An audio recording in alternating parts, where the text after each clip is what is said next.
Jangan lupa tonton terus, subscribe, like, share, and comment. Mana yang lebih diutamakan, ibu atau istri? Ibu-ibu mesti berkata, aku milik suamiku, suamiku milik ibunya. Banyak yang mengangguk. Yang tak mengangguk ragu dia. Aku milik suamiku, suamiku ini milik emaknya. Ibu kenal bapak ini kan setelah dia kerja, setelah dia 22 tahun, setelah dia tamat, setelah dia kuliah, setelah dia punya duit.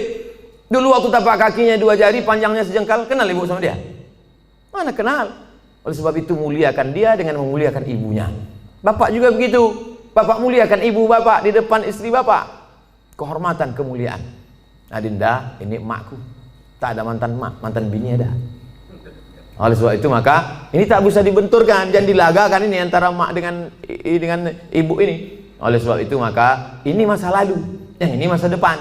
Maka insya Allah bapak ibu bisa menjaga. Waktu kemudian kita menyampaikan nanti waktu bapak punya anak perempuan, bapak sampaikan itu, hai anakku, kau perempuan, kau punya laki, kau punya suami, suamimu itu punya emak.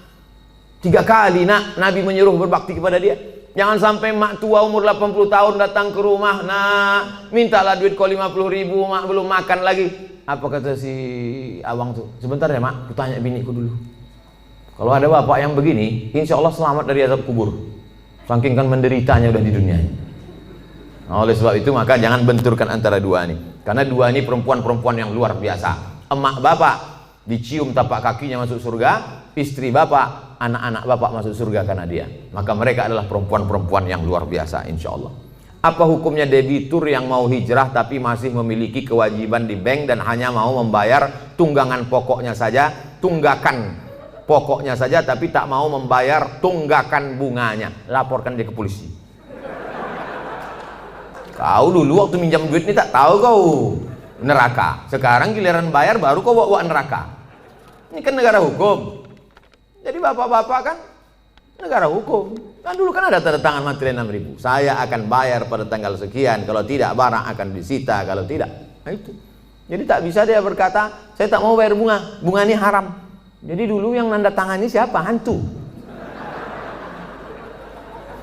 Jadi saya kasih tahu sama yang mau hijrah-hijrah, kalau kau mau hijrah, kau bom. Kalau kau takut ini riba, ada aset yang bisa dijual, ada kos-kosan, ada tanah, jual, bom kan ke sini, bam, selesai tutup, baru hijrah. Begitu caranya. Tak ada yang bisa kubom Pak Ustaz. Kalau kubom ini meledak semuanya, Hiroshima Nagasaki ini Pak Ustaz. Kau bayar aja cicilannya sampai lunas, bayar sampai selesai. Begitu, karena kita tinggal di negara kesatuan Republik Indonesia yang dipakai adalah hukum konvensional.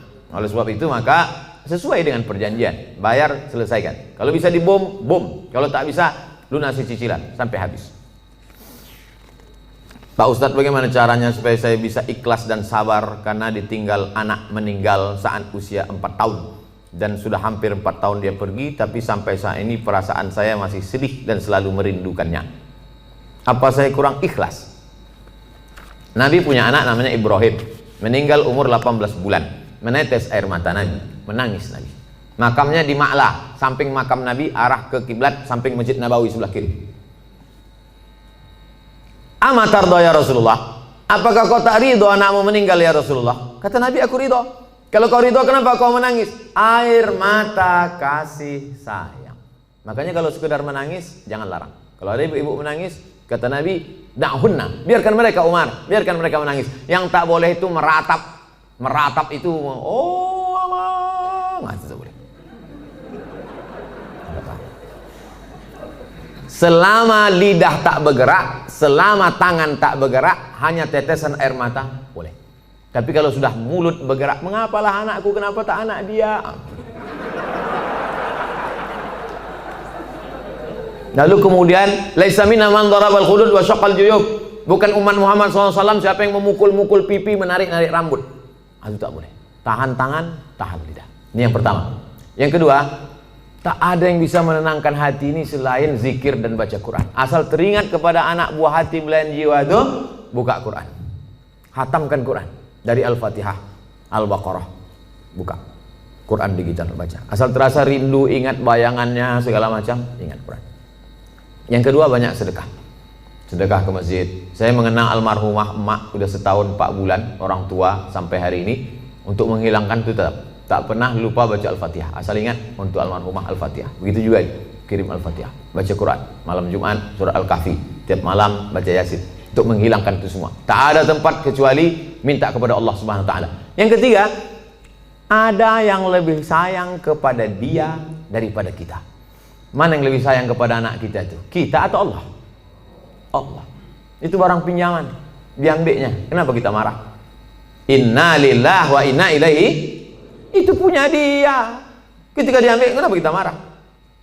Ini mimbar ini bukan punya saya. Ini mikrofon ini bukan punya saya. Ketika diambil marah saya. Berarti saya gila.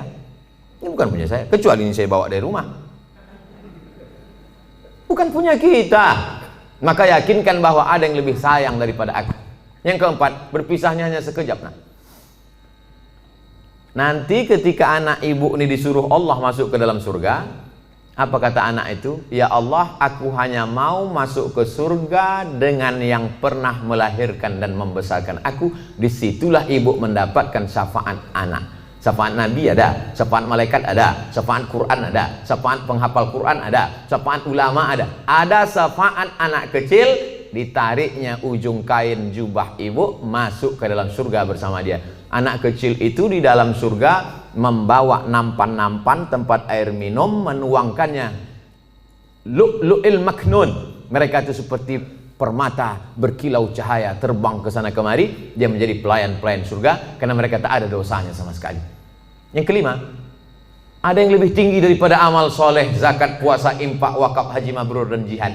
Apa itu yang paling tinggi? Ridha. Orang yang sudah masuk surga itu ditanya Allah, kalian sudah dapat semua kenikmatan surga, apa yang belum? Ada satu ya Allah. Apa itu? Ridhakah. Kata Allah, yang dapat ridhaku cuma satu. Siapa dia? Orang yang ridha menerima ujianku. Ibu ridha menerima ujian ini, sabar ibu, maka ibu adalah orang yang masuk ke surga bersama anak itu. Mudah-mudahan kita semua sabar menerima ujian Allah Subhanahu wa taala. Amin. Ala hadhihi niyyah al-Fatihah. A'udzubillahi minasyaitonir rajim. Bismillahirrahmanirrahim. Alhamdulillahirabbil alamin. Arrahmanirrahim. Maliki yaumiddin. Iyyaka na'budu wa iyyaka nasta'in. Ihdinas siratal mustaqim, siratal ladzina an'amta 'alaihim ghairil maghdubi 'alaihim waladdallin. Amin. La tada'lana dzamban illa ghafartah. Pulang kami dari majelis ini dalam keadaan bersih dari dosa-dosa ya Allah. Wala aiban illa satartah. Tutupi cacat aib kami di hadapan-Mu, di hadapan manusia semua ya Allah. Wala maridan illa syafaitah. Ada yang sakit, maka sembuhkan dari penyakitnya ya Allah. Wala raghiban illa anjabatah. Yang belum punya anak, berikan anak yang soleh dan solihah. Wala mayitan illa rahimtah. Yang sudah meninggal dunia, lapangkan kuburnya, terangkan barzahnya, dan jadikan keluarganya termasuk orang yang sabar. Alladzina idza asabatuhum musibah. Ketika musibah itu datang, lidahnya berkata inna lillahi wa inna ilaihi raji'un. Ulaika alaihim salawatun min rabbihim wa rahmah wa ulaika humul muhtadun. Mereka yang mendapatkan rahmat kasih sayang Allah, mereka lah orang-orang yang mendapatkan hidayah. Allahumma dafa'na al-wala wal waba wal fasya wal riba wal zina wal munkar. Angkat malapetaka bencana, bil khusus wabah COVID-19 ini dari negeri kami, bil khusus dari Sumatera Utara ini ya Allah. Allahumma wafiqna lima tuhibbuhu wa tardah. Tanamkan taufik dan ridhamu dalam hati kami supaya kami beramal dengan amal yang Kau cintai dan Kau ridhai ya Allah. Allahumma rzuqnal istiqamata ala syariatil gharra wa tariqatil bayda. Berikan kami istiqamah supaya kami mati dalam keadaan husnul khatimah. Allahumma ja'al akhir kalamina inda intihai ajalina. Ketika ajal kami sampai, saat malaikat maut mencabut nyawa kami, jadikan yang terakhir keluar dari mulut kami la ilaha illallah Muhammadur Rasulullah sallallahu alaihi wasallam. Rabbana atina fid dunya hasanah wa fil akhirati hasanah wa qina adzabannar. Wa sallallahu ala sayyidina wa maulana Muhammad wa ala alihi wa sahbihi wasallam walhamdulillahi rabbil alamin. Taqabbalallahu minkum minna wa minkum taqabbal ya karim.